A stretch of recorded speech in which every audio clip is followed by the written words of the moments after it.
welcome to the Community Competition Office Hour 2.0. This is not the formal welcome, but just want to say thank you for being here. Thank you for joining us, and thank you so much for making it up to the the Community 2.0. So I don't know if we can just make a little interaction in the chat box. No, let's take it a notch higher today. I'm going to enable you to open your mic, say your name and where you're joining from. So if I don't know if we can be allowed to open your mic. So let me start the first participants on my screen. The first participant on my screen is Amash Gupta. Amash Gupta. Yeah, hello. Hello, how are you? I'm very good, and good evening to you guys. Myself, Amar Gupta, and I'm from Prayagraj, Uttar Pradesh, India, and I'm currently pursuing Beta Chemical Engineering in one of the province of India, like Punjab. Thank you. Fantastic. Thank you so much for being here. Next on my list, Eniola Fabumi. Eniola, please, if you can unmute. Fantastic. Hello. Hello. Hi, I'm Eniola. I come from Strathmore University in Nairobi, Kenya. Fantastic. That is my home country. Thank you so much, Eniola. For Liban. Hello, sir. My name is Fatuma Liban. I'm coming from. Hello. Yeah. Hello. Yes, I can. Is it okay? I can get you. Continue. Oh, yeah. So my name is Fatuma Fantastic. Liban. My name is Fatuma Liban. I come from Nairobi, Kenya, and I'm doing computer science at the Strathmore University. Fantastic. Thank you for joining us. Welcome. Next on my list is Miruzai.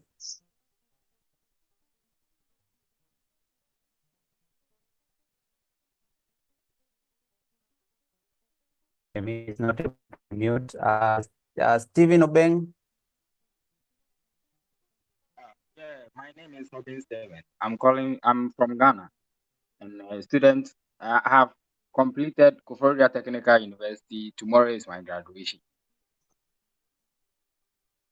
Fantastic, and congratulations. Thank you so much for being here. Next is Praveen Joy.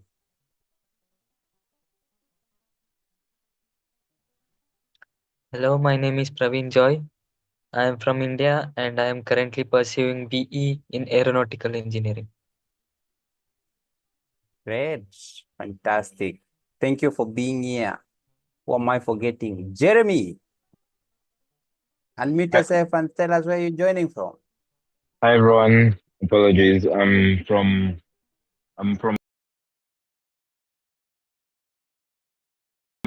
university, and yeah, I'm currently pursuing ICS, which is computer science here. Nice to meet you all. Fantastic. Thank you and welcome once again. Who am I forgetting? Ted?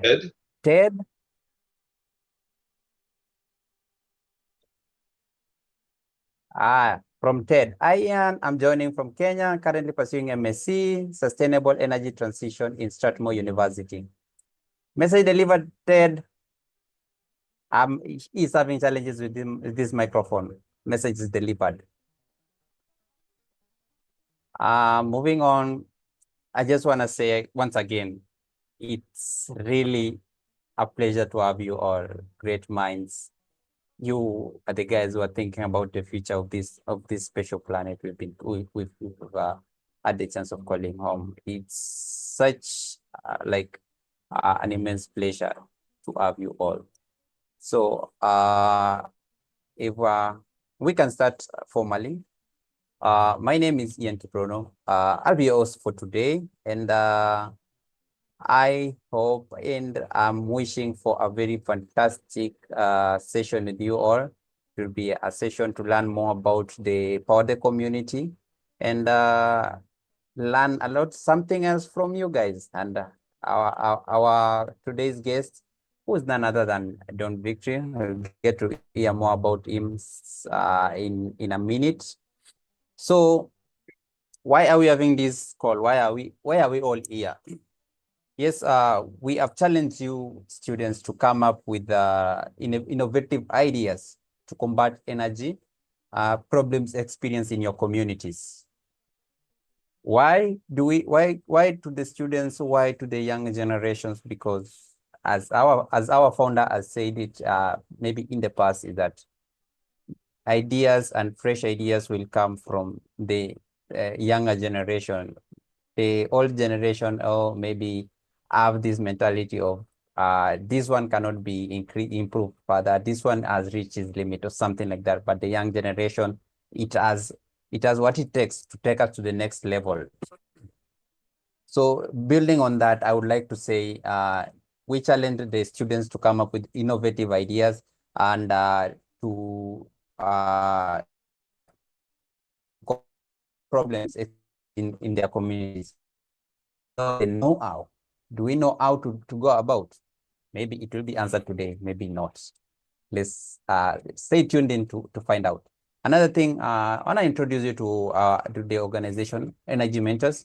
Energy Mentors is a charitable organization. Energy Mentors is a virtual lab where we catalyze the process of innovation in the energy sector through such sessions, through the competition, like when we have the energy, the Power the Community competition, through internships like the one we have in a partnership with IIT Ropa here in India. And we also guide the students through the entire process. We also would like to mold you and bring out the next generation of energy professionals who are efficient and knowledgeable. This is a second iteration of our open office hours. This iteration serves as a series of calls where we select a topic in the energy sector or a topic aligned to our Power the Community competition. Then we dissect this topic and dive deep into it to understand what are the pillars that hold it. For today, we're going to dissect the competition itself. What is it that makes it a competition? What is entailed in the competition? What is expected from you as the competitors? Today, those questions are going to be answered by none other than Don Victory, our founder. So as we unpacked the Power the Community 2.0 office hour, the goodies that lies in the competition. Feel free to interact with us in the chat box. So you can share your questions, you can share your concerns, you can share your views in the chat box with us. As we go by, I'll be able to sample one or two. I'll be able to bring us to speed of what is going on in the energy sector. But first, let's get to hear about our today's speaker, Mr. Don Victory. I know it will be a little bit of a cliche if I go on again and say about what Don has achieved, but let me just be crisp and short. Don Victory is the founder of Energy Mentors. Energy Mentors is the organization that is sponsoring this competition, Power the Community competition. Don Victory retired in May 2022 as the upstream chief process engineer. His areas of focus included sustainability and energy transition, reducing the cost and carbon intensity of natural gas, LNG, and hydrogen. Integrative design for major capital projects. He has mentored scaled innovation deployments. He has a career spanning over 40 years in several places in the world. I'm not going to mention all that. So let's just keep things crisp today. John, if you don't mind, can you give us your opening statement for today and maybe introduce why we are here today? Thanks, Ian. And first of all, I'm very heartened to see that we have more people from the country of Kenya and more people from the continent of Africa than any others on the phone call. Although India is still represented pretty well. The reason for Energy Mentors is the observation that that where the population is growing, where energy demand per capita is catching up to the rest of the world, so you have growing population, growing energy demand with rising prosperity, and you currently don't have infrastructure, that is where we can really impact the future of energy, because it's much better to build correctly the first time than have to build back better. And so as we build this infrastructure around the world, we're going to need an army of professionals that are bringing forward their capabilities in order to build the infrastructure behind their growing communities and countries that's going to power the progress of the people as they increase their prosperity as enabled by energy. So that's why we're here. The competition is a vehicle for the students to upskill and to get into the mode of designing and anticipating how to actually build the energy infrastructure of the future that their communities and their countries will need. And hopefully will provide them a good career in energy and allow them to feed their families and enjoy also the growing energy prosperity. So that's the background of why we're here. Now I think Ian has some questions for me about, okay, the competition. So back to you, Ian. Thank you so much, Don. Now that you've laid the foundation of why we are here because of the Power the Community competition. You've given us why the Power the Community competition is such a nice platform, is such a nice initiative from Energy Mentors. Empower the community. The question is one of the deliverables, or as one of the things needed from the students is their project. One thing they need to make sure that they come up with is the deliverables. But before we dive into these deliverables, what are some of the things that the teams must take care and look after as they design their teams? What are the teams expected to tackle in this competition? One of the things I did in my energy career is I designed facilities for energy delivery all around the world, multiple continents. And when you start a design, you have to get grounded literally with the local resources. What's available? Where are you? Where are you going to build an asset? And you couple that with the aspirations of the community, and that's starting from the fundamentals. So if you're in a place that's at a northern latitude and cold weather, you're probably not going to rely as much maybe on solar as a means. Whereas if you're in a very sunny, warm place with low cloud cover, that might be an ideal location where you may want to try out solar. So the first thing to really kind of appreciate is, where are you going to try to locate a new community, and what are the natural resources, the lay of the land, literally, and start with that, coupled with what are the aspirations of the people who live in that community. So one of the premise of the design competition is that the community should be affordable by a family with the combined salary of a nurse and a school teacher. So this could be a 2-income family. Maybe it's the first generation in their families that have gone to university. They're just starting out. So they need to be connected to the world, but they also may not have a lot of capital resources. So they're just starting out on their journey. They probably have 2 children maybe at home. They want to see them educated. So what is their priorities in terms of the necessities of life? What's the affordability point of for energy that they can afford to pay versus various conveniences? One of the design that won last year, our competition, from creativity and sustainability, design a community for Zimbabwe. And when they designed their community, they said, okay, we have in Zimbabwe access to local utility, but it's very unreliable. So we need to make sure that, you know, people at home can keep their refrigeration running, can keep their cell phones charged, can keep their internet connections.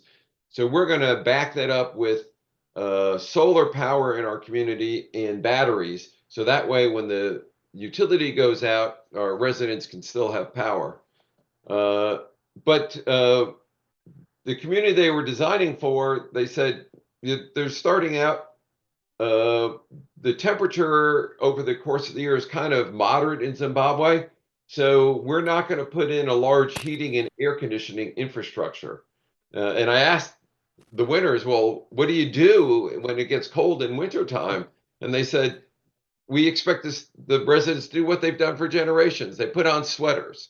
Okay, so they were trying to decide between the price point of what they can afford and what they thought was really important was to concentrate on continuous power to drive the fundamentals, and with that they can run their homes, they can get their children educated better, and they can continue up the economic ladder. So that's an example of the grand prize winner last year, two students, one happened to be from Zimbabwe, one from northern India.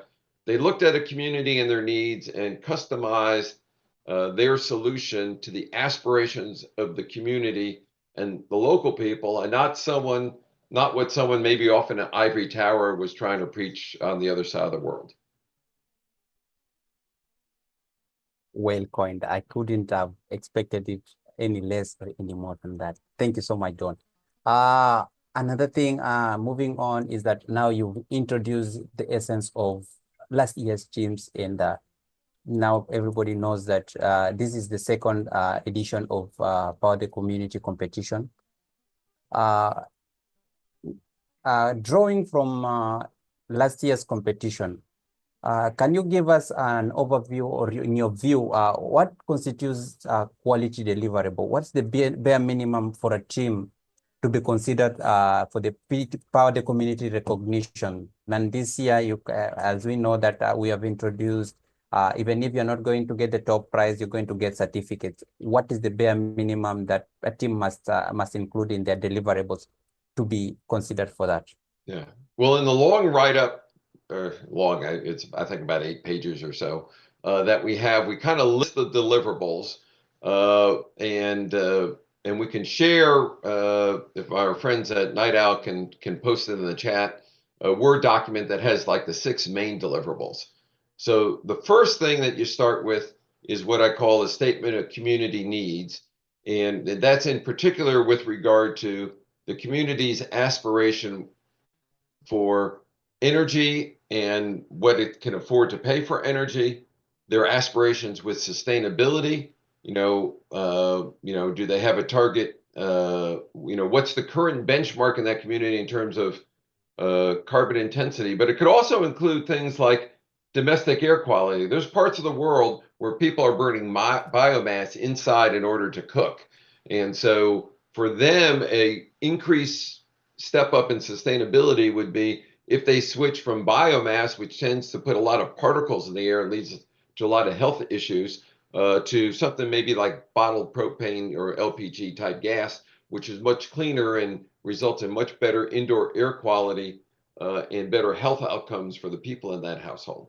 So, and a third one is aspirations with regard to reliability. And I gave the example in Zimbabwe with our grand prize winner last year, that they were looking to move the dial not only on reducing the cost of energy and making it more available to the people in the community, not only to reduce the carbon intensity. I think they calculated something like 25 or 30% reduction in carbon intensity for those citizens by adding solar power in addition to the power coming from the grid. But they also were looking for a step change in the reliability of that energy. So that way, the residents could get much closer to 24/7 power availability versus periodic delivery of energy with large blocks of hours per day going without power. So the first thing is statement of community needs. The second thing to look for is we actually, as I hinted at before, require you to actually pick a piece of ground in the world and to say, okay, this is where I'm going to build a community. And as I mentioned before, that's really to ground the design in terms of what's available. So the grand prize winner again last year picked a location at the edge of town, but also near a fossil fuel and coal burning power plant. And that's because that power plant had a big mound of ash that could be converted into cement blocks to build the community. So they were using that as a natural resource, taking what was a waste product, converting it into the building material, which they were then going to literally build up their community from the ground up. So that's the second aspect, is set the basis. You know, what for where you're targeting community, what are the current costs of energy? What's the current carbon intensity of that energy? Anything like secondary, well, you know, if there is problem with burning biomass and bad health outcomes as a result, are you going to attack that? And then, you know, what are the benchmarks on reliability? So between the aspirations and where you're locating it, that sets the basis. Is that clear so far, Ian, before I move on to the actual design itself? I think you're doing very good. Please proceed. Thank you. Okay. Now I'm going to have to remember these next ones off the top of my head, so you're going to have to help me here. As you go through a design, you're going to make design decisions, and those design decisions need to be documented and communicated to the judges. And full transparency, I'm not a judge. I'm just running the competition, but we have an independent panel of judges. Last year, we had a stellar panel. You can see that on our website. But what are they looking for? Well, first, they're looking for technical soundness. So, and they're looking for that to be communicated to them in a number of deliverables. And this is what I'd call like the level 1 type deliverables. So if you are designing a system with, say, a natural gas supply, and the electrical supply is coming from multiple locations. I don't know if you're going to have wind or if you're going to have solar connection to utility grid. You should be able to deliver a high-level electrical schematic that shows how things hook together, maybe even characterizing what the voltage level on different parts of the system are. If you are having flowing molecules, you should have something comparable to what I call a simple process sketch or process flow diagram. And then you should be able to show an energy balance for all of those. Now, the energy balance needs to be built up from the bottom up, but then make sense from the top down. So one of our deliverables is develop a sketch and a layout for a prototypical residence in your community. Now, when I say residence, it could be a standalone house, it could be a duplex, it could be a low rise, you could even be a high rise, but it needs to accommodate a family of 4. It needs to, you know, 2 adults, 2 children, probably school age or something like that, and needs to meet their basic living needs. So, you know, you need to provide all the typical things you would assume a rising middle-class family would have in their house. And you should be able to show it in a very simple plot plan. And with that, you should also be able to add up what the energy consumption is, which you can do by a combination of benchmarking and bottom-up design. So, you know, what's the typical electricity usage in a household in your area? And does that household include air conditioning? Will you provide air conditioning, or is that not required, or is that just something to be added in the future? So you know, what's the demand for refrigeration, lighting? So if you kind of add up, you know, the typical energy usage of that residence, Then if you have 2,000 of them, that will give you an average peak load. Usually there's some margin on top of that. You can look that up in books for, so if you have the average load for 2,000 houses, you need spare capacity because everyone tries to run things when they get home at night for dinner or when they're running appliances and things like that. So within the residence, you should have the plot plan, you should have the residence energy consumption, and then you should roll that up to the higher level. You should have a community schematic and the community energy balances, allowances to allow, for their natural energy consumption, of course, the days and the weeks. And then finally, to make it more accessible, wrap it together in a 10 to 15 minute, what I'd call pitch video, which the winners last year did a very good job. They hit all the required elements. So if you go online and look at their delivery, you can see that they talk about all the deliverables. They didn't go into that much detail in the video, but at least they hit every major deliverable that the judges were looking at. So how's that for a summary so far, Ian? Fantastic. I think you've already touched on everything we're going to dive deep on. So I think I should cut you off before we start going around in circles and then come back and repeat the same thing. If we're going to talk about one thing, so let's talk about the statement of purpose, statement of the community needs. Drawing from your experience and maybe an example or two on what statement of purpose can look like. What can you say about the community statement of purpose for each and for a community? For example, let me say one community in India, one community in Botswana where you worked, and one community, for example, in Europe, and one community in Texas. Those are 5 communities.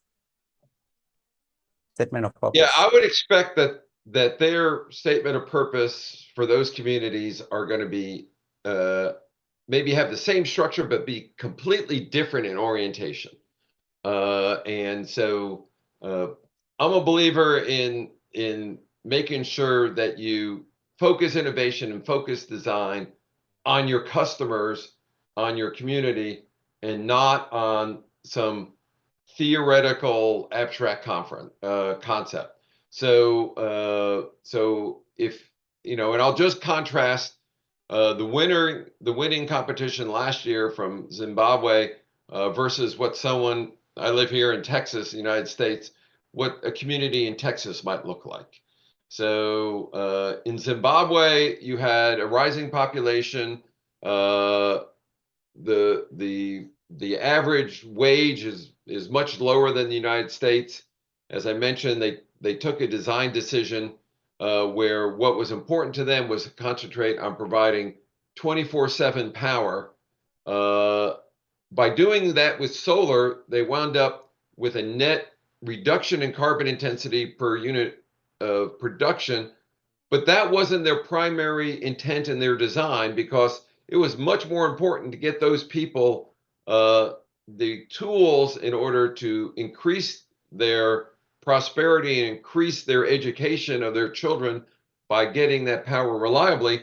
But the invisible hand worked. By using solar in order to do that, they were able to blend down the carbon intensity of what was coming from the current grid.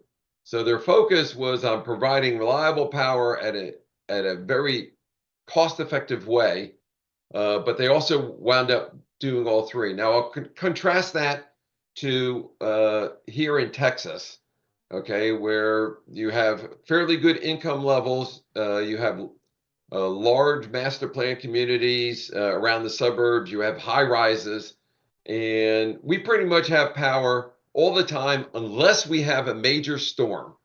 And if we have a major storm like a hurricane or ice storm, you could go 4 or 5 days without power. So what happens after we build this grid with high voltage power lines coming in, maybe natural gas lines providing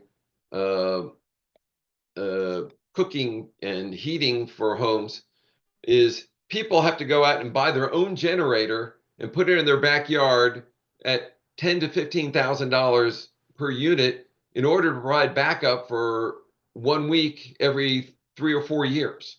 It's a very cost inefficient way to do that. There's other designs that are emerging, one for Babcock Ranch in Florida, where they built a new community and they made the community more resistant to the major storms. They put all the local distribution lines underground so they can't be knocked out by the high force winds of hurricanes. They put in, rather than retail solar on the roof of every house, they put a large solar field in on a community basis with community battery backup. So everyone didn't need a Tesla Powerwall in their garage. So they wound up with a much more cost-effective design, lower, very low carbon intensity because all the electricity is solar, but also very resilient. So those are probably the two bookends, but there's lots of opportunity in between. And I'm not going to suppose I know what's right for various communities around the world. I think the people who are best positioned to do that are the people who come from those communities, live there, get exposed to these energy best practices, and then can tailor them to the needs of the people back home. Fantastic. Thank you. There you have it, folks. It's up to you to define what is the most pressing need in your community. You're the one who lives in the community. You're the one who understands the community. You're the one who knows what goes on in and out of the community. What are the innings, what are the outings? Don, if you can briefly talk about the representation of the geolocation, the actual piece of land where the project's gonna be built on. What are some of the ways in which these teams can represent their geolocation for the project? Yeah, and let me tie the geolocation again to a little bit of the last question, and the diversity of design. The judges don't care about where you're coming from; they're caring about what you're doing in order to meet the needs of the community. So last year, the 4 prize winners. One focused on a community in Zimbabwe that I mentioned. Another one focused on redeveloping a previous industrial working class community in Houston. Another design focused on trying to the energy in a state in India. And the 4th design that won was focused on power on the island of Dominica, the country of Dominica in the Caribbean Sea. So all of those had a diverse orientation, but the judges thought each of the winning teams focused on the community they defined and delivered. So in order to represent that in the design, it really is quite simple. You know where you are, you have access to various tools like Apple Maps or Google Maps, Google Earth Pro, other type of things. So really, you could just go take a satellite photograph from any one of those apps. Google Earth Pro even gives you tools for measuring, how many hectares a plot of land is, and the dimensions. So if you want to know how long you need to run a power line or something like that. So you can take one of those tools, say, this is where I'm going to locate it. You probably want both a zoom in and zoom out view. So the zoom out view will allow you to use various tools to tag where local resources are. So is there a power plant nearby, or where's mass transit? One of the opportunities that teams didn't take advantage of last year, although one team talked about it, they didn't include it in their design, is you could focus energy all within the house and within the community, but you could also open the aperture and to say, okay, what in my design is going to help influence, say, transportation energy? And so you can make maybe a compelling case that if you design your community with access to mass transit, you can make it better living. You can make it lower energy intensity and lower carbon intensity of mass transit. And that might be a way to create a compelling design and compelling community where people may want to live. That if you say, I'm going to locate this community 20 kilometers out of town, and then people are going to have to drive in their cars or their scooters or even on mass transit buses 20 kilometers to get to work or get to school. They may have a very low energy consumption and carbon intensity at home, but they're going to have a pretty high obstacle in terms of cost, in terms of time in order to get to work. So in one of the teams we talked about last year, they didn't really reflect it in their submission. You could say, okay, it was the island of Dominica, by the way. They're going to use geothermal to generate power. Do I locate the community with the geothermal plant and then people have a long commute? Or do I have the geothermal plant drag the community closer to the population center where there are schools and jobs and only have cables in between?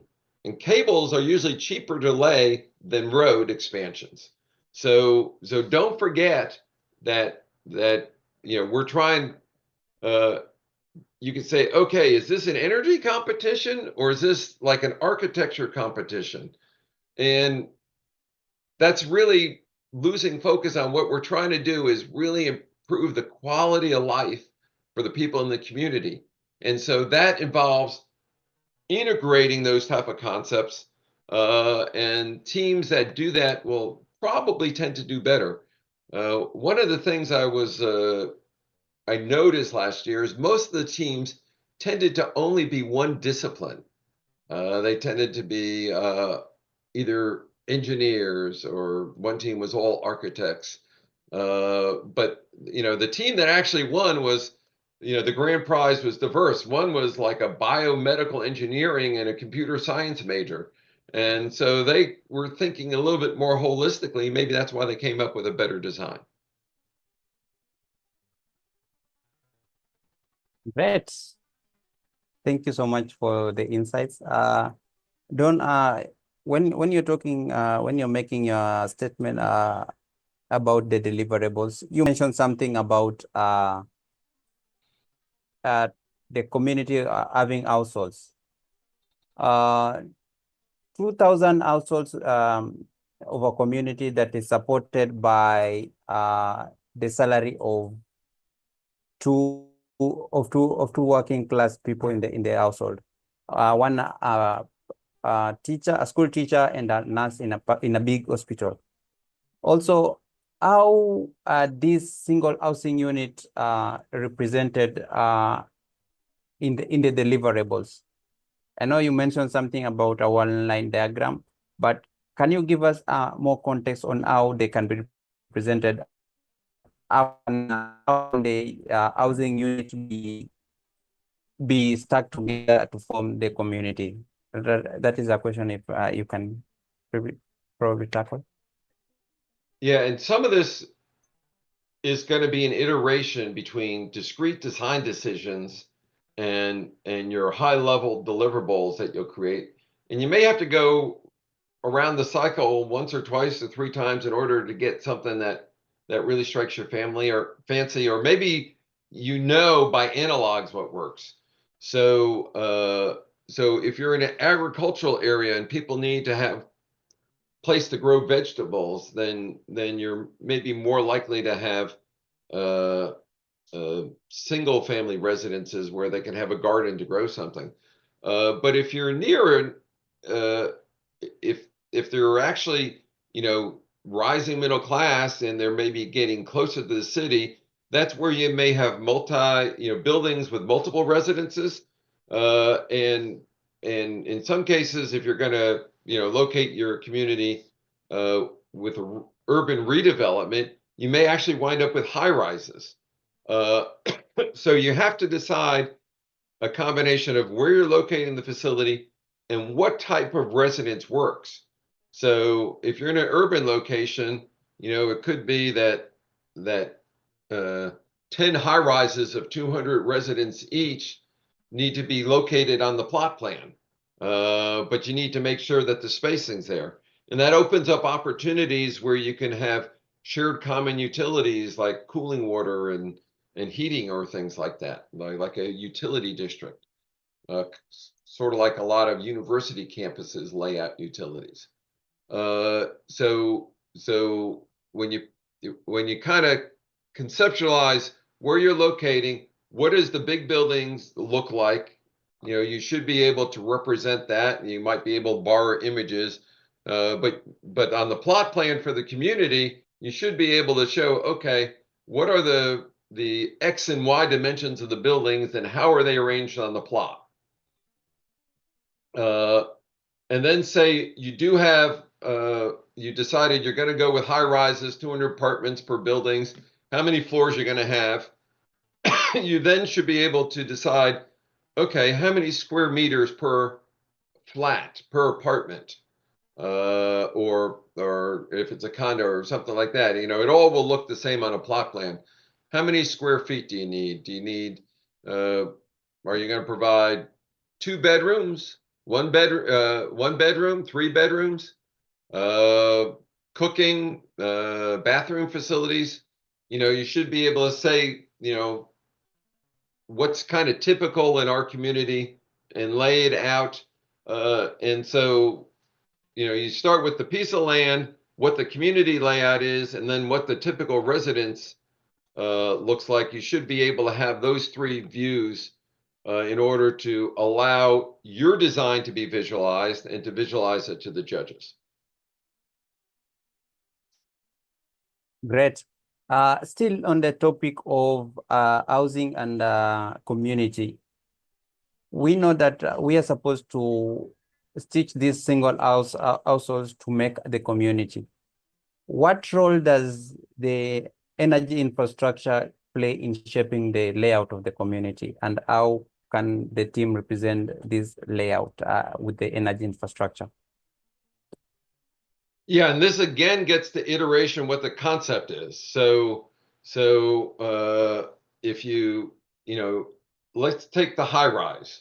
Okay, so each building, you might you know, if you tap an electrical engineer to contribute to the team, you know, they may say, first of all, you have to worry about where your electricity is coming from. Is it coming from a high voltage source like a utility, or is it coming from a more distributed local source like a solar field or wind turbines or geothermal or things like that?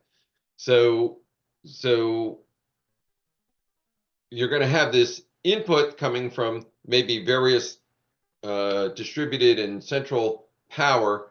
You have to decide, okay, how is that coming in and being distributed within the community? Is it a high voltage line coming in with some low voltage lines coming in, and you need a step down transformer? How will that power be distributed to each building?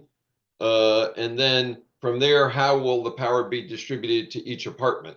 So some simple sketches that kind of show that, you know, an electrical one line and breakdown should be able to determine that. Now, it could be that if you're in a cold location like Northern Europe, that you need to provide heat to all these buildings.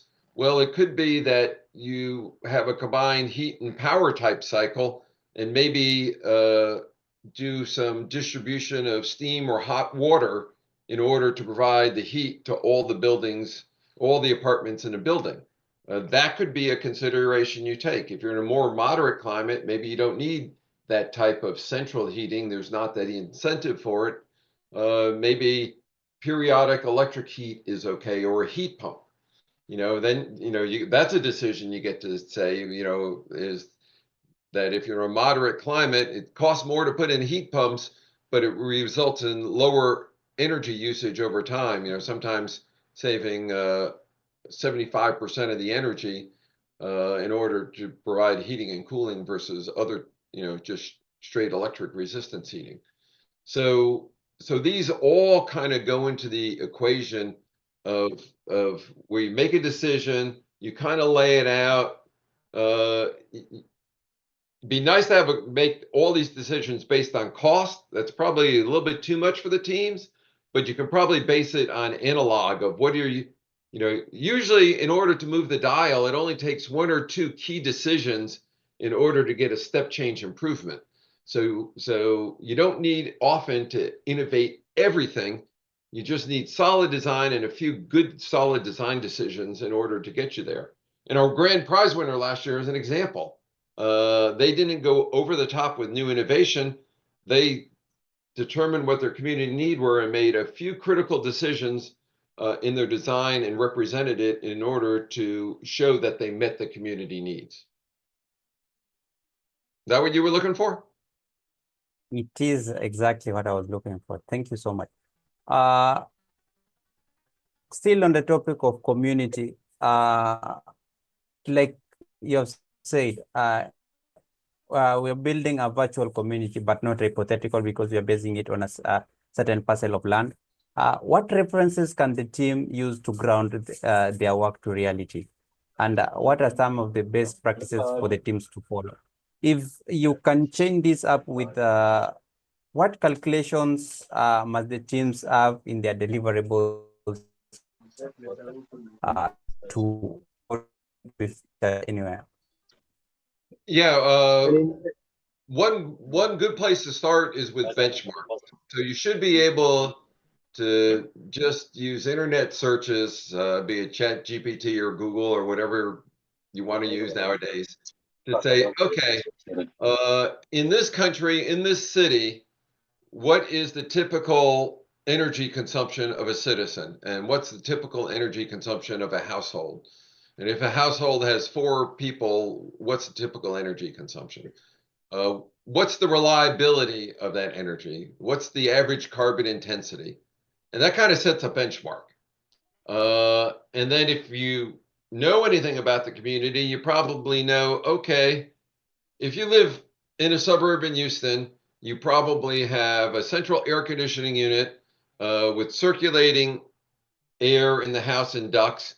And in the winter, you burn natural gas in those, in the furnace in order to provide heat. So you can make some educated guesses as what's behind the typical energy consumption. And then you can say, okay, I'm going to change that typical benchmark through some design decisions. I'm not going to use natural gas heat. I'm going to use a heat pump. Or I'm not going to change some design decisions. The winter last year, they're not going to provide central heat. They're going to say continue to rely on traditional methods like people putting on the proper clothes and in order to protect against colder weather. So start with the benchmarks, and then you could do delta calculations based on the type of designs you're saying. So do you need to go add up every light bulb in the house in order to get the energy demand? No. Focus on the big things, heating, cooling, refrigeration.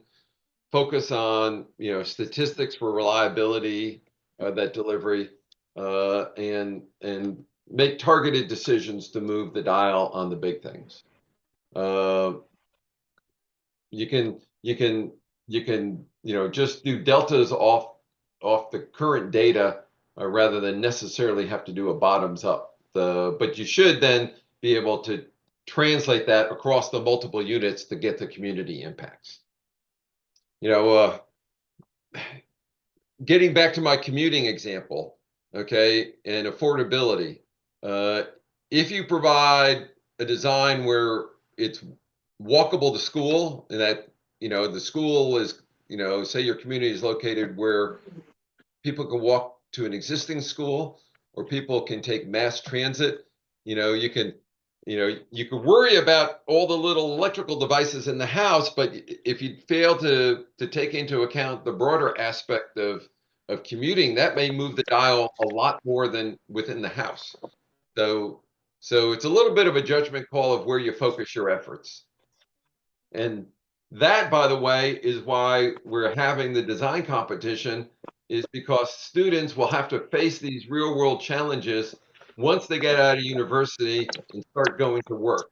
So this way, it allows you to lean into it, and when you'll be able to talk to job interviews or internships and people will probably go, oh, whoa, this person gets it. I want this person working for me.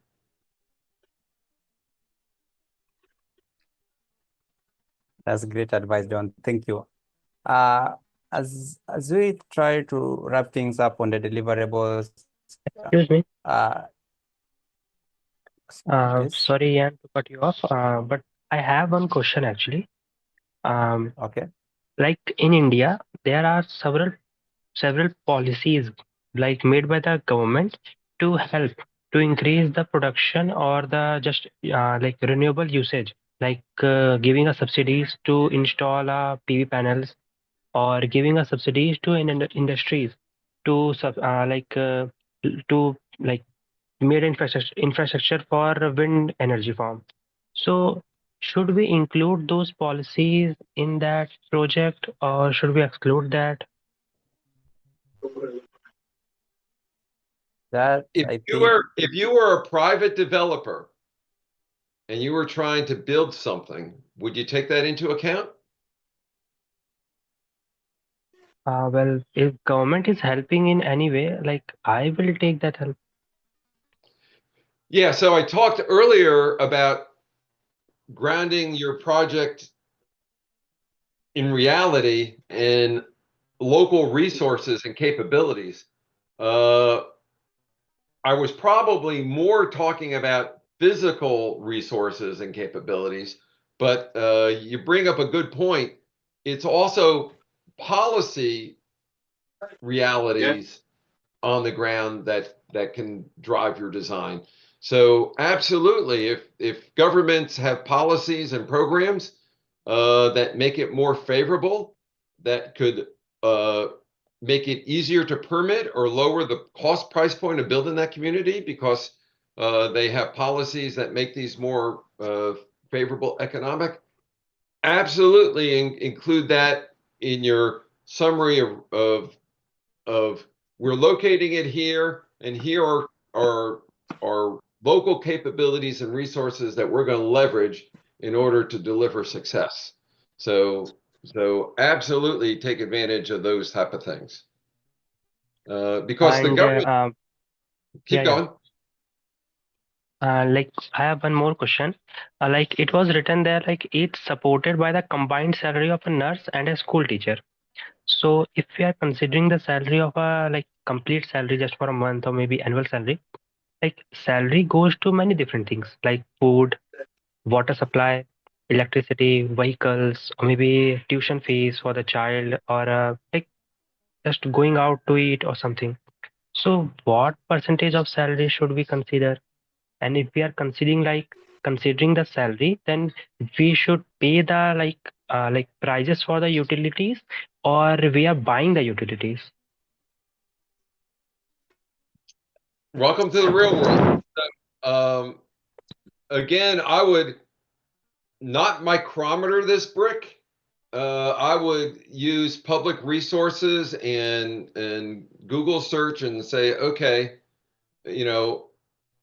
what's the breakdown of the average household expense in this city that they use for housing, that they use for utilities, and kind of focus that. So the reason I wrote that as the problem statement, and so what I suggest is you take me seriously but not literally. So I wanted to make sure the focus was on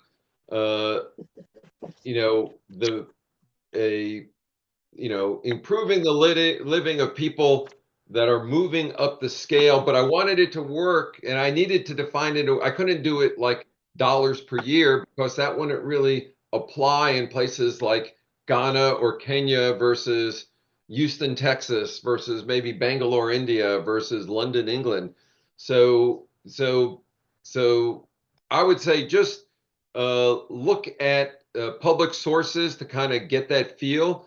But you've been around your communities, you should be able to know, okay, this is what a rising middle class, can afford in terms of housing. How many square feet or square meters that residence might be. It's certainly not going to be 400 square meters, first generation university graduates that are a nurse and a school teacher.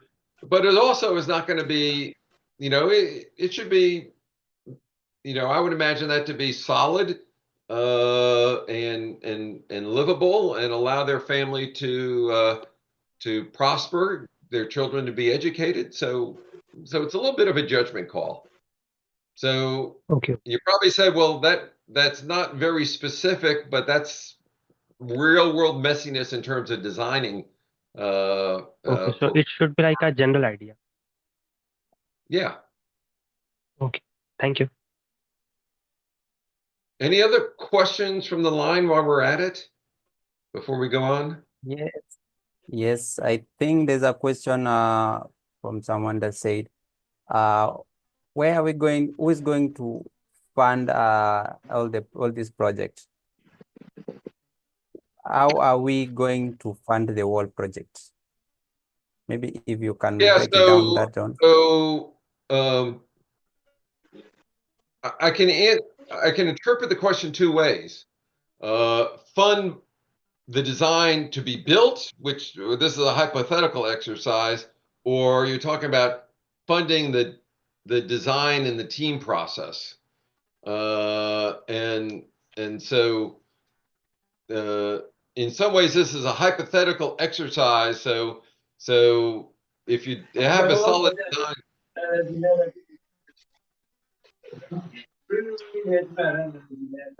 Sorry, was their mic open?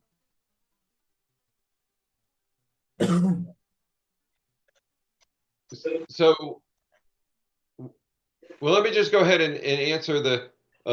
So one thing we tried to do is make sure there was no barriers of entry to this project, right? To this design competition, right? There's no fee to join the competition. We don't even require you to be officially sponsored by a university. We have very few rules on qualifications. You almost basically self-nominate yourself. In fact, we were so loose on rules that we actually had high school students submit a design last year. And the question I got is, are they allowed to compete? And you look at the rules, there's no age limit. So there's no barriers to entry, but we are a nonprofit. So I assume most of you are university students, you have access to internet. So this is basically about sweat equity, and hopefully by participating, getting a certificate, you will upskill, make yourself more desirable in the job marketplace. For my part, I'm donating my time and effort, and yes, even financial resources in order to run this, but competition and energy mentors, but there's a limit to what I can do. So aside from the prize money, that's what I'd call the secondary incentive. The primary incentive is you all learn more capabilities, you hang out with cool people, you get to upskill, and hopefully with that, you make yourself help firm your foundation for your career and your salary potential over your career. I believe that question is answered now. Don, moving away from the communities, but still on the deliverables. The last thing that we would like to have from the teams is the pitch video. What can you say about the pitch video? And just one moment, I would like to recognize the presence of our mentor community director, Madam Judith. Welcome. Hi, Ian. Hi, Don. Thank you. Okay. Yeah. John, if you can talk about the pitch video, what are the do's and don'ts? What are the things that the teams need to include in the pitch video? Okay. Well, the first thing I'll say is the don'ts. Most teams last year did not do pitch videos, and I personally had to put together some of the videos for the award show. So I'm not too happy about that. So I can say if you don't do a pitch video, you're probably going to be at a competitive disadvantage. You should be able to record something simply with with your mobile phone, or you should be able to use what's the software that you can merge with PowerPoint so you can embed PowerPoint talking points or talking over PowerPoint slides? Loom. It's called Loom. Yeah, the winners last year used Loom, and they weave together a great narrative. I'm not sure if the judges were familiar with Loom. I wasn't, and all I saw was this Rosemary Moijo's picture in the corner, and I'm saying, "How is this a pitch video?" I didn't realize you had to click on it. But this year, but I alerted all the judges, and the judges love that. And you know, she had about a dozen slides, and the voiceover for each slide ranged from like 30 seconds to a minute and a half. But each of the dozen slides covered, you know, one topic of a main deliverable. So it's very much almost like a pitch video that you would give to a venture capitalist if you're trying to raise money. You know, you're hitting on the you know, what's the objective, what's the compelling case, you know, what's the elements of your design that are unique and compelling, and so if you look at that video and the Loom that's on the website, that's a good example. Most of the other ones were, by the time we pieced it together, it was weak. So I'm going to encourage the judges, if you don't have a pitch video, that they really consider not including that for a prize winner, because I think it's fairly easy to do, and it allows you to bring your story to life, because in your own words is the best answer, because you're advocating for the people back home and what they aspire to and what you are proposing to build for their community, at least, you know, figuratively, but maybe someone will pick up on it. Make sure you hit all the high points. Consider using Loom, but it's okay to do a straight up type video, but it's best if you actually focus on the design elements, and you have to figure out how to bring those design elements to life. If you're just talking for 10 or 15 minutes, then the judges are not going to see your design. So you want to make sure that the focus of the design, the focus of the pitch is on the design itself, what you rendered, and why that's a winner for your community versus their aspirations. And there you have it, folks. That's all about our deliverables, what we expect from you at the end of your design. Thank you so much, Don, for taking us through the deliverables. It was, I think I've learned a thing about the deliverables that I didn't have in mind. And Energy Mentors, like it says in its title, is not just about competitions. It's also about the mentoring and the guidance that are given to the students. Just joining us now is the person in charge of this guidance, the Mentors Community Director, Madam Judith. Judith is a digital solution expert at Aspen Technology. Previously, she has led teams of significant domestic and international initiatives at innovative companies. She holds a Bachelor in Science in Chemical Engineering from University of Texas in Austin. Judith, if you can unmute yourself and just give us an opening statement and say hi to our participants this year. Thanks, Ian. Appreciate it. I am very excited and honored to join Dawn and you, Ian, at Energy Mentors. I think this is a great opportunity for students. You know, when you go into the industry right after college, the first 2 years, I feel, you know, you're being thrown a lot at you because you don't know the you don't know the engineering.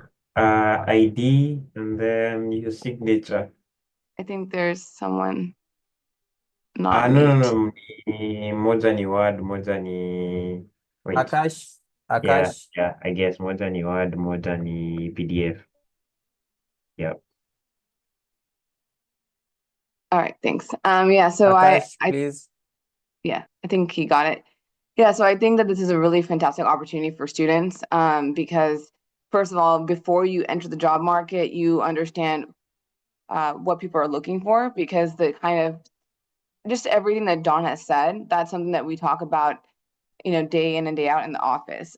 So you're getting to hear that and see that and work on things that are important to the community and the industry. So not only does it look good on your resume, you're also going to be understanding the terminology before you even go in.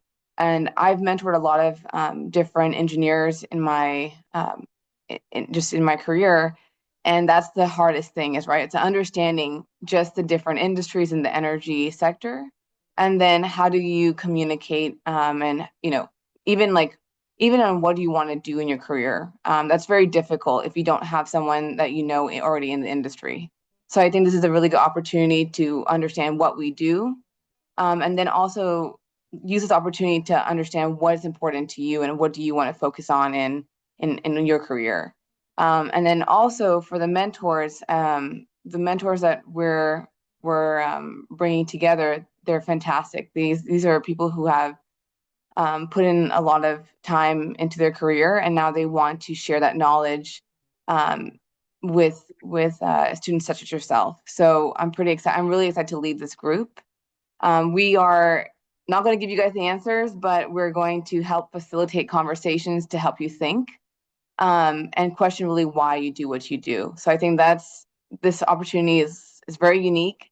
And the fact that there's not many rules around it makes it even better, because you can be really creative with your design and the way you communicate that design. So, as Don was saying, I think there's to me, and to be successful in your career is really two main things. One is the technical expertise, and then the second is how do you communicate that?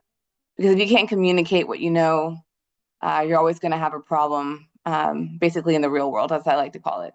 So I will, Ian, is there any other questions that you have for me? I mean, right now we are working, I'll just kind of give an update. Right now we're working on putting together the mentors, but we're going to have general mentors and then specific type mentors. So for example, if you're working on a microgrid or something of that nature, we will try to find you a mentor that has that expertise so you can ask questions to them.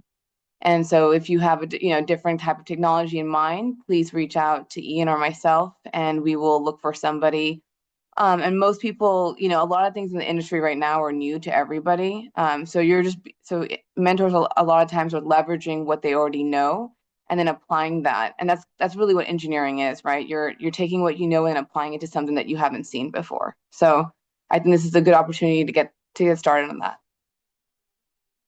Yeah, and Judith, to be specific, with you coming on board as the director of the mentor community, I think your objective is that for every team that wants a mentor, that you're going to try to match them up. So Judith's role is to go out and round up a posse of mentors, so that whether you're a team in Ghana or Kenya or India or Houston or Santa Barbara, California, that you have a professional that you could bounce ideas off of, and they can ask you some general questions in order to help nudge you along your process. Some of it might be as simple as, okay, you're spending too much time looking at X and Y, you need to move on, or something like that. So is that where you're going with this, Judith? Yes, correct. We want to have a mentor for each team of students. So, and especially if you want one, please reach out and let us know, and we'll get that started and going ahead. We do have a couple in the pipeline being onboarded right now.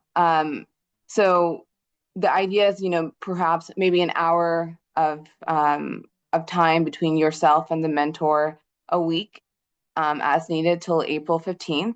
And like I said, if you want to start in January or you want to start now, please let us know and we can get that going. And in the meantime, the team of mentors we already have right now will be happy to join the calls and support you guys if you have more specific questions, or you want to have a conversation offline, we're happy to do that, myself included. Yeah, that's one thing that it's mind-boggling to me. When I joined the industry, in order for me to communicate around the world, I would have to handwrite out a note that someone would do in a telex. And now you all are able to connect with professionals all around the world as long as you have an internet connection and some type of screen, which since you're online now, you all do. So those barriers to tapping that type of expertise have just been obliterated with technology, which allows the potential to accelerate prosperity and development all around the world. So that's pretty cool. And we are pretty awesome. We're pretty happy that it is happening in our generation. I can say from my short time with the team of this year that it's doing pretty well. Just some key observation is that when you're making the call to the mentors, or when you would like to have that mentors call, make sure that you already have an overview of what your project is. You already have an idea of what you're going to work on, so that it helps put you a step ahead in the mentorship session. Because on your first call, the mentor might ask you some questions. Make sure you have some answers, and maybe follow-up questions. You can have your own questions, but the mentors will definitely ask you questions about your project, understand your project, have a small writing of your project. And this mentorship cannot always be about calls. Sometimes you can exchange documents between you and the mentor. You can have maybe document concerning a question about what is going on your side, what are kind of the things that you're working on right now, and what is the update on it. And you just draft a document about it and post it to the mentor. The mentor will jot down some anecdotes, some notes about it, and get it back to you. And then when you schedule your call, maybe after a month or at the end of the month, you're all reading from the same script. Yes, we did this, and this is where we are stuck. The mentor will know that this is how we can unstuck you. Yeah, that's a good point, Ian, mentioned. I think the mentorship etiquette is really important. So when you do ask for a mentor, please, you and your team, be prepared to come speak. Perhaps show your face on the Zoom call or the Google Meet call, or whatever method of technology you're going to use to meet. I think it's you are presenting yourself, and think of it as a mini interview, right? It's just these mentors are spending their time to come support you. So you don't have to have everything in order, but at least having a little synopsis, as Ian said, of what you're doing and who the team is. It's just good to have that etiquette there. And I would say it's a mini interview in the very beginning, just so you set the stage. Great. If you've not yet noticed that right now we are entering into I think my favorite session, that is called the question and answer session. If you have any questions that you would like if you'd like any of us to shed some light on about energy, about Power the Community, or energy mentors at large, please feel free to ask us. I don't know. There are any questions in the chat? Sorry, no questions in the chat as of now. I don't know. Anybody with any questions from the audience side?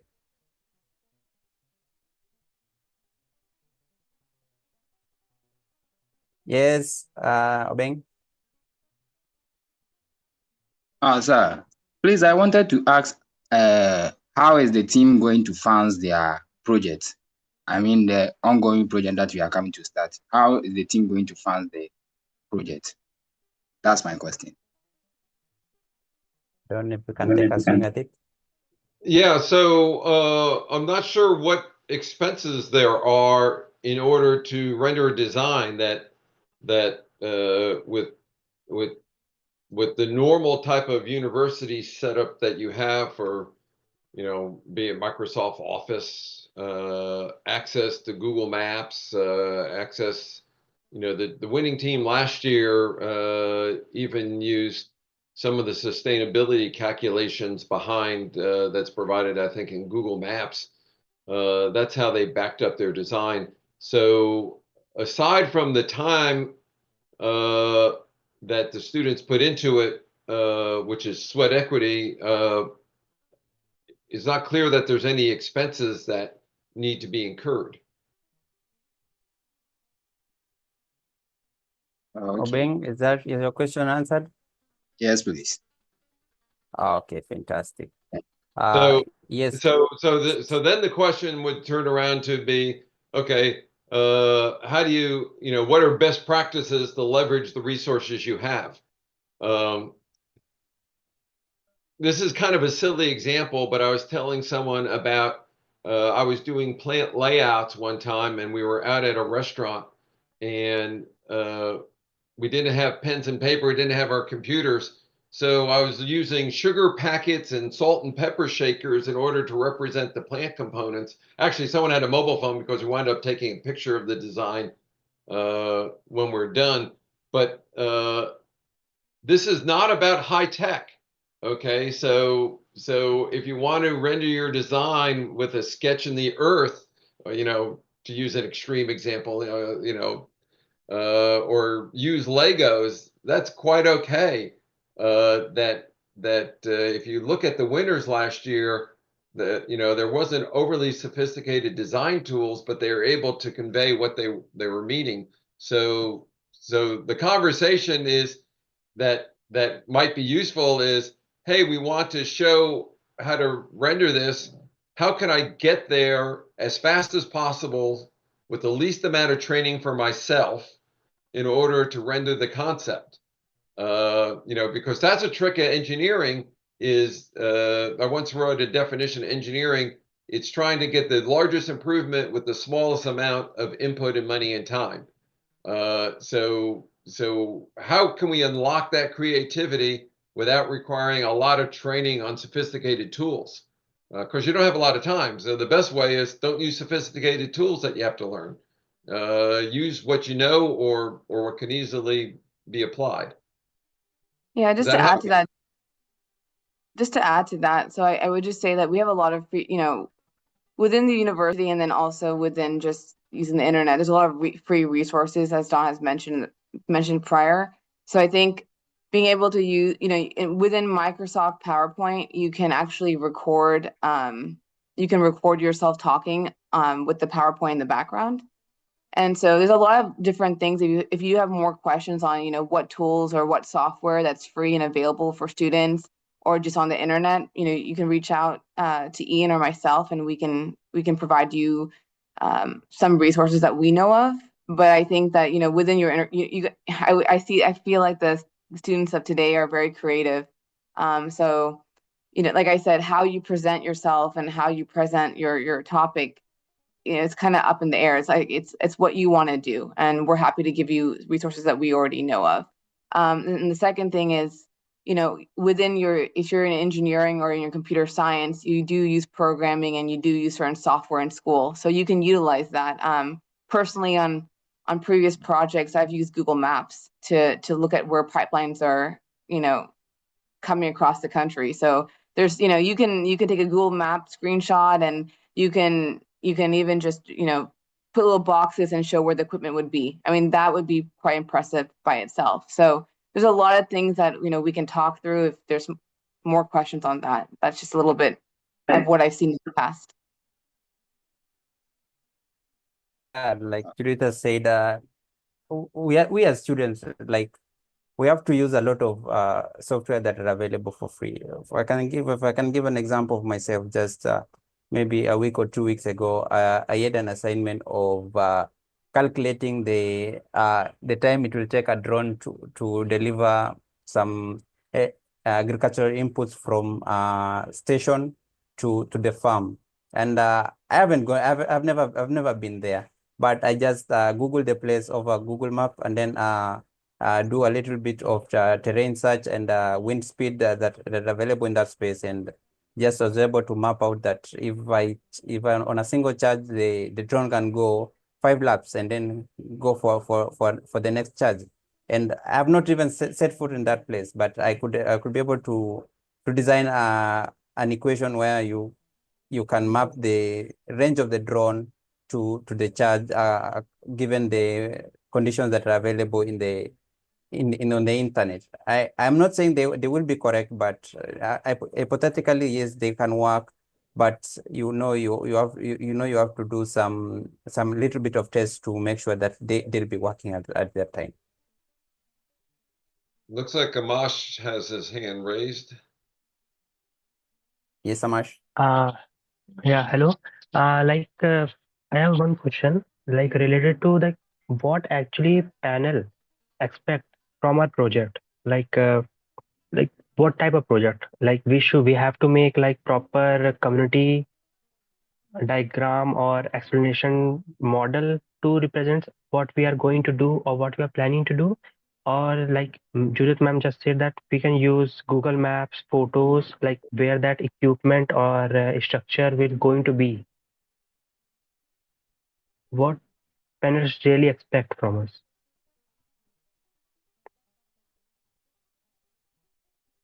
Don, I I can guess take a this shot is at for you. that. Yeah, so let's take a hypothetical that on the outskirts of Bangalore, I'm a student and my team's gonna propose a community of 2,000 residences arranged in a 10 high-rise buildings of 200 units each. So you could probably do that simply with a Google Earth view of Bangalore and say, okay, here is the location in Bangalore. Then zoom down another picture from Google Earth to say, okay, this is the area immediately around my community, maybe a 1 kilometer radius. And then in another picture, focus on the actual plot and say if there's 10 buildings, how would those 10 buildings be arranged in the plot? So the big picture might show, okay, how far are commutes to work centers? The intermediate picture may show,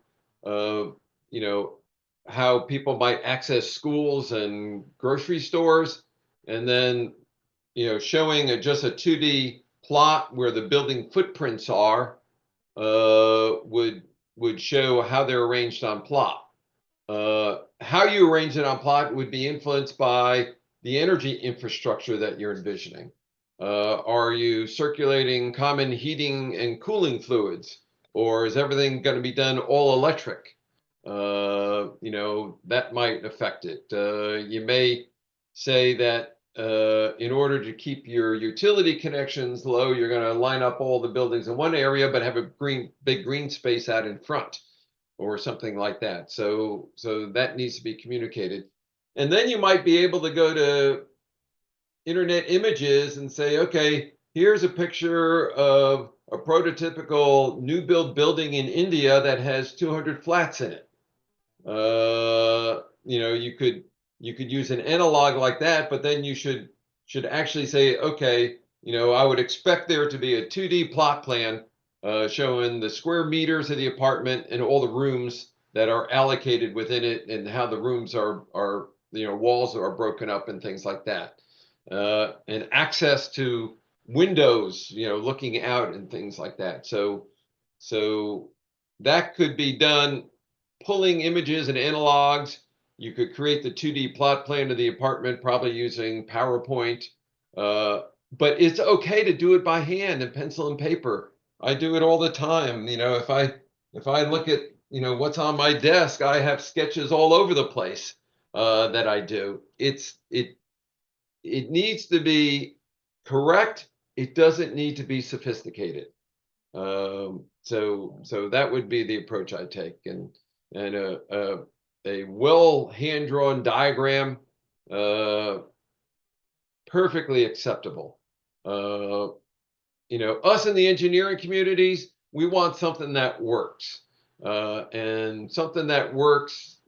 Simple is beautiful. So don't overcomplicate things. Does that help, Amash? Yeah, really, it's was helpful.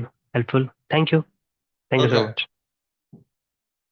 That was the second question. There is another question is, I think this one goes to Judith.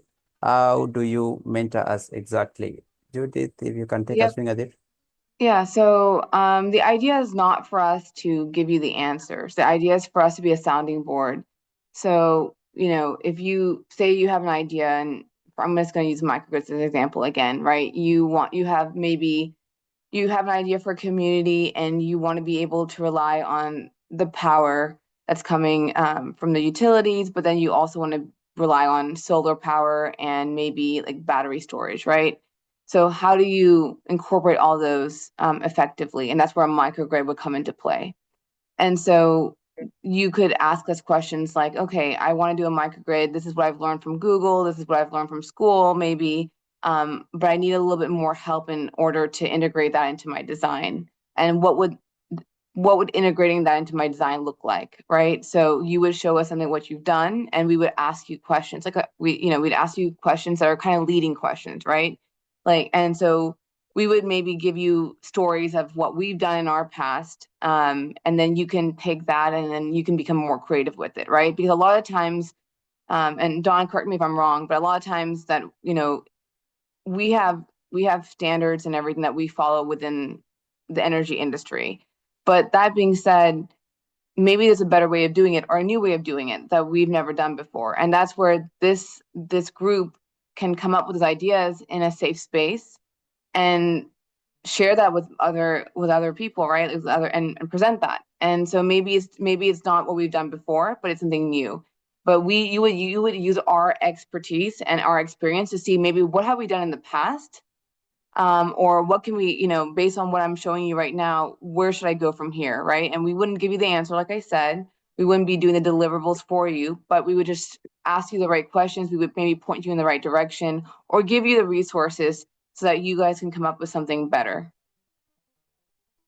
But it's kind of, I think this question came from Irene. It's kind of really open-ended, right? It's kind of what you make of it. What you show us kind of will help us help you, basically. And that's why I say that, when you have a meeting with your mentor, it's good to have your whole team present, show them what you've done so far to date, and then tell them maybe where you need help. And then maybe based on your design, they'll say, hey, I like this idea. Why did you come up with this idea? And even just someone asking you the question and having a sounding board is going to help you tweak your design to make it a little bit better. And that's the point, and you can do it, like I said, every week with somebody. I can join the call with you, and I know Ian's been setting up calls with other groups. So I think, like I said, it could be very tailored to your design, or it can be more high level, like, hey, we don't know actually how to present this, or it's maybe you feel like your team is more one-sided on the presentation, but you don't have the deliverables, and so we'd help you, like, okay, like we need, in order to have a complete presentation, you're going to have a little bit more technical deliverables, and we'll probably help you with that. And the question was, how long is the mentorship going to take place? So you can request a mentor today, and then Ian and I will work together to either find you somebody or one of us will mentor you for the time being. And then, like, let's say that you're working on a specific design. If there's someone, we've asked our mentors to provide us with their expertise. So we have some people who know this, how schedules work, how electrical works, how mechanical works, and depending on what you need, we'll put you with them. So there's general mentors who just going to help you with the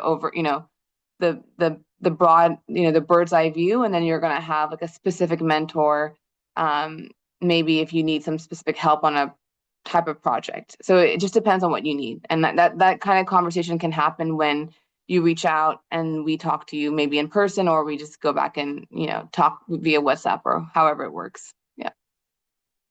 So don't feel shy. If you have a question and you're not sure and you just want to talk to me separately, I'm happy to do that, or Ian. Ian will probably set it up between us and we can go from there. Yeah, to maybe give some context to Irene, let me tell a story of myself. So Energy Mentors started out as a sole proprietor nonprofit. It was me. And some things I was doing right, I defined the competition right. Some things I was doing really poorly, like creating a sense of community and marketing. And that's one reason that Judith and Ian are now part of the team.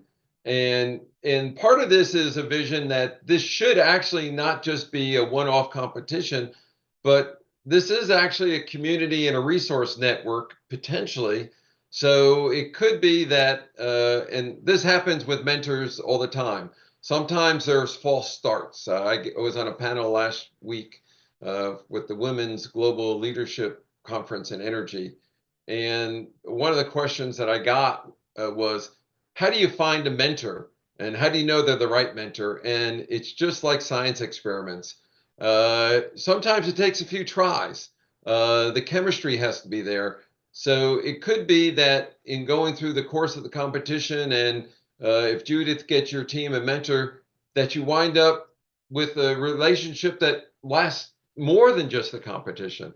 Or it could be that someone is a real technical nerd like me. I answer questions and there's no chemistry there or something like that. But maybe you come back someone like Mir, who competed last year, and he's still showing up on our phone calls this year. Mir was there. He's one of our prize winners from last year, by the way. So you wind up with a continuing relationship. So we don't know how this journey ends, but it's partly your opportunity or responsibility on how it ends in terms of what you put in, but also what you get out, and not just in terms of skill, but also in network and relationships. You know, maybe Judith gets you the right mentor, or maybe you come back and compete another year. But hopefully the relationships that you form, you'll be able to leverage for many years to come. That's a good point, Don. Thanks for mentioning that, because I forgot to say that. I think that's the biggest, for me as personally, like a huge benefit of having a mentor. I mean, I can just tell you one mentor I had. I was thinking of going to grad school, and I worked in a lab with someone. She was mentoring me, and after 6 months, I realized working in a lab wasn't for me. But that relationship has, that supported me in my career growth, because it showed me what I didn't want to do. But at the same time, we're still friends, and it's really fun to watch each other's. And right now, she's like, she's doing she's cleaning up wastewater, and so her research is really supporting that in the industry right now. So, you never know where the relationship starts and ends, but it can continue your whole career, and it makes everything much more fun, because that's really what it's about, right? It's about the community.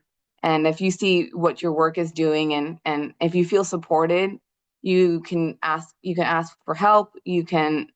It's a mutual benefit for both sides. I think people like Don, they have a wealth of experience, and they want to share it with the future generations. And it doesn't get better than this. This is literally like a free way of getting a mentor, because I think it's very difficult for people. I mean, you can get, people get so many LinkedIn messages, but in this way, and you have to spend time, you have to talk to them. This is like the connection and the chemistry is almost instantaneous, right? Because they come in with an excitement, you're coming in with an excitement and a real problem, and it's just magic after that. Yeah, that is, I think Judith and Don, you've already talked about it. Maybe if I can just emphasize on something, aside from the mentors and the competition itself, this is a platform where all of you come together to this think tank and collaborate, network with each other. You form that web of network with yourself. You increase your network, because they say your network is your network. Somebody like you met from part of the community competition in energy mentors. For example, myself, I was the first batch of Energy Mentors IIT Ropa internship program, and up to date, I'm still in connection with my batchmates, because we communicate on some things. We can somebody can raise a question maybe in our group and just say, I have facing such and such a thing. Anybody knows how to do it and nobody knows around it. Somebody might pop in and like, yes, I was having the same issue last time and I tried this and it worked. Maybe you can try, and somebody will say, I tried the same, but it failed because this and this. How did yours work? And it builds such a conversation, and we just try to help each other, and we just form this community of I can say young professionals, where we understand each other, where we try to talk to each other and try to see how each other is moving on in life. That's one takeaway you can take from this competition or from this platform of Energy Mentor. It's not a one-time thing. It's something you can come and keep coming to do. It's a community we are forming, not the competition itself. It's the community to bring all of you together to bring the energy of the young people, to bring their minds together and maybe think for the betterment of our world. Yeah, wonderfully said, Done? Ian. I think it's that. Okay. I don't know. Anybody else with a question?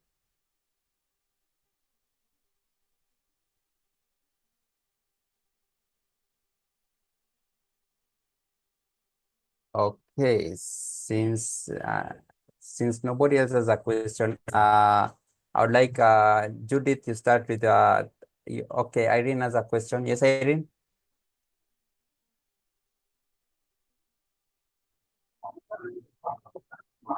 Hi. So my question is, I don't know exactly when are we going to start the mentorship, and how are we going to how are you going to choose the projects that are suitable to go for the competition? So please answer me that. Could you, sorry, Irene, could you repeat that again?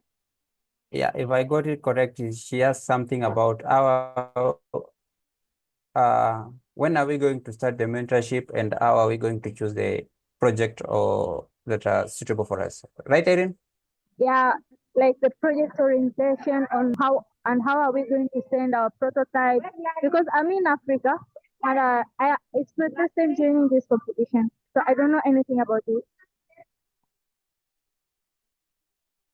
So, Don, maybe you can take us in. Well, thinking about what happened last year, I had one or two teams that showed up to open office hours, but they didn't really know how to get started.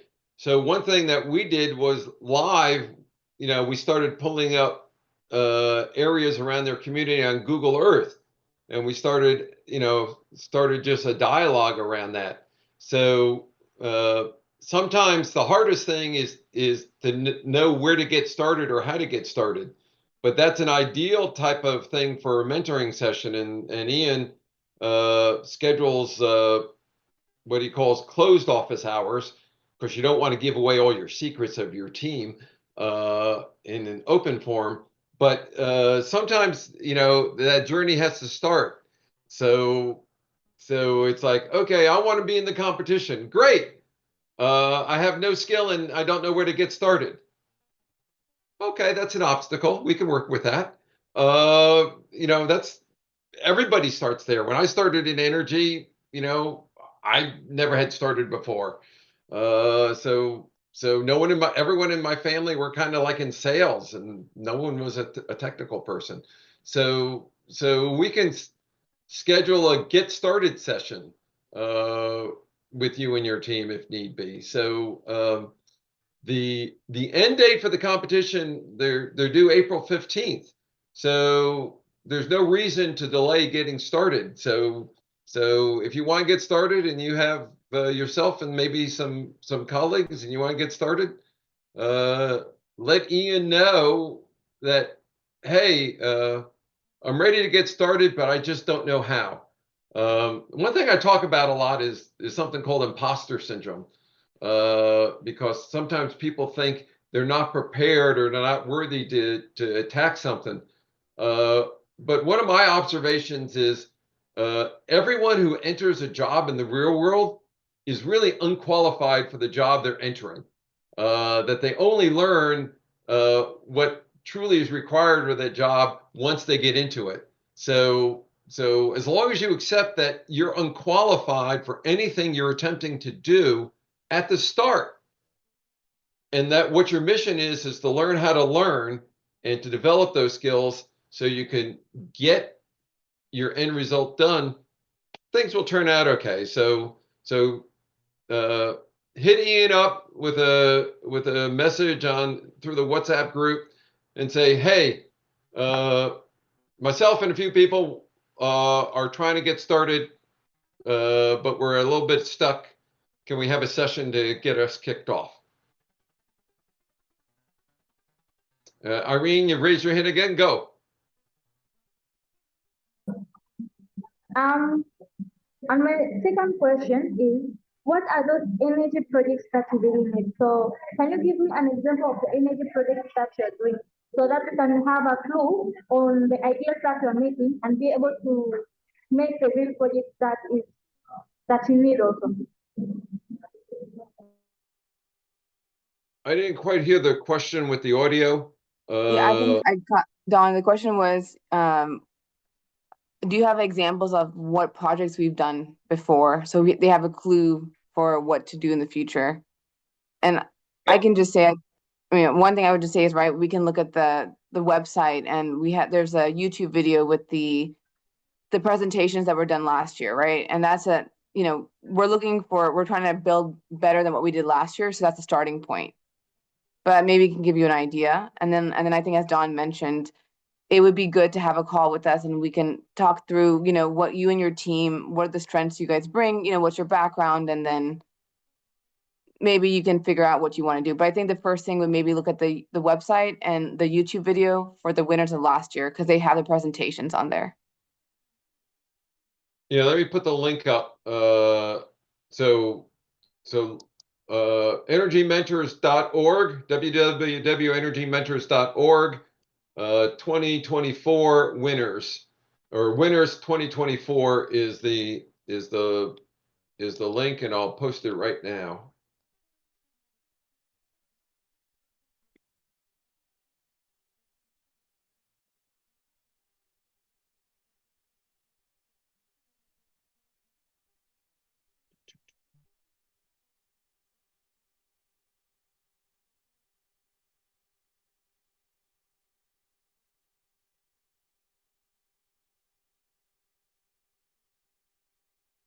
Any other questions? So there's a few videos there. One of them is the team interview, but then one of them is a synopsis of the project.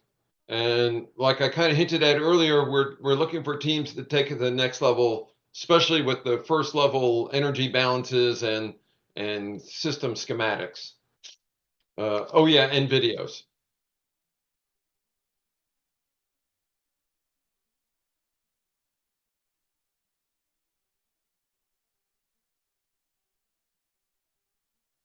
Oh, Ian, you're on mute. Irene raised her hand. Irene raised her hand again. Okay, so me and my team, we have some project ideas, and we'll go to view your project. So for when are we going to start the mentorship, and for how long is this going to take place? So we can start the mentorship this week. I mean, you can, if you just send a message to Ian. Ian will reach out and he'll put time together that we can meet, and then we can start next week if you would like. And you can have it as often as you would like. So after the first call, we can talk through all that and say you just want some ideas on getting started. Maybe we meet, you have some ideas, you come back in a week or two, and then we have another meeting. And then once you decide on what your project's going to look like, if you need a different mentor who has more experience in that area, I'll find you somebody. Does that answer your question, Irene?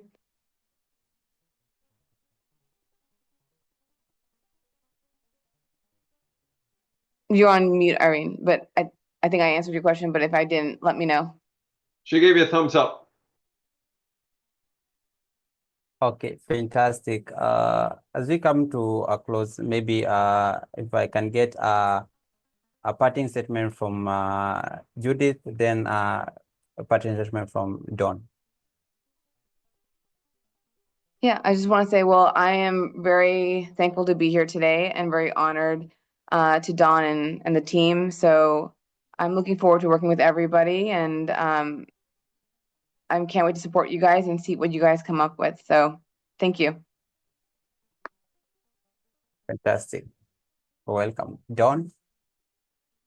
I'm enthusiastic for the people on the phone because they got 40 plus years of an energy career in front of them. I already had my 40 plus years of an energy career. And I saw a lot of exciting things, but there's still a lot of progress to do. There's like 4 billion people in the world who are kind of below the minimum energy consumption that really will, put them solidly in the middle class. And so there's a lot of need for delivering energy to the world that's affordable and sustainable. And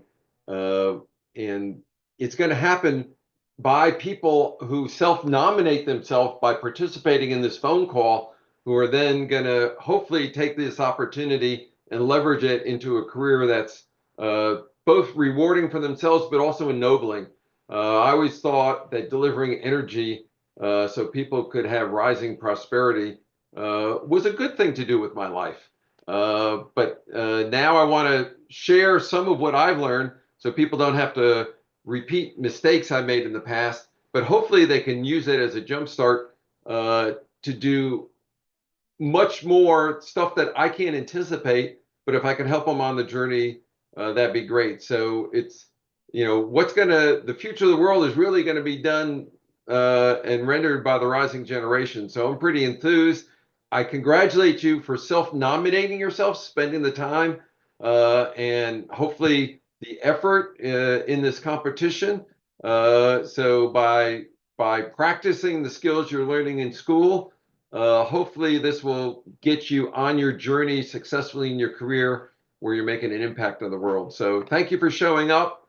And I look forward to seeing what you do, not only potentially in the competition, but across your career. It should be a great ride. So thank you. Thank you so much, Dawn. Now, as we come to a close, I want to say, first of all, thank you for you guys being here, the teams that showed up today, the participants. I'm really grateful for having you all. I'm really grateful for the questions. I'm really grateful for the interactions we've had. Thank you so much to Night Owl for being behind the scenes, regulating and hosting this call. Now that we're coming to a conclusion, I want to say thank you. Thank you once more. I can't finish saying thank you. Another thing is for the teams that are yet to finish up with their orientation, please hit me up. I think you all have my WhatsApp number. You can just hit me up. You have my I've shared my calendar with you. You can just schedule a call that whenever it shows I'm available. Make sure you do it 24 hours before, because if you're into the 24-hour mark, it won't show availability. So please make sure you're ready for the next interactions that we'll be having on the calls. For those who are yet to get mentors, share me an overview of your project statement, and we'll see what to share, what to do, and what kind of a mentor we can assign to you. Till next time, I want to say bye-bye. And for those I don't think US is only Dawn.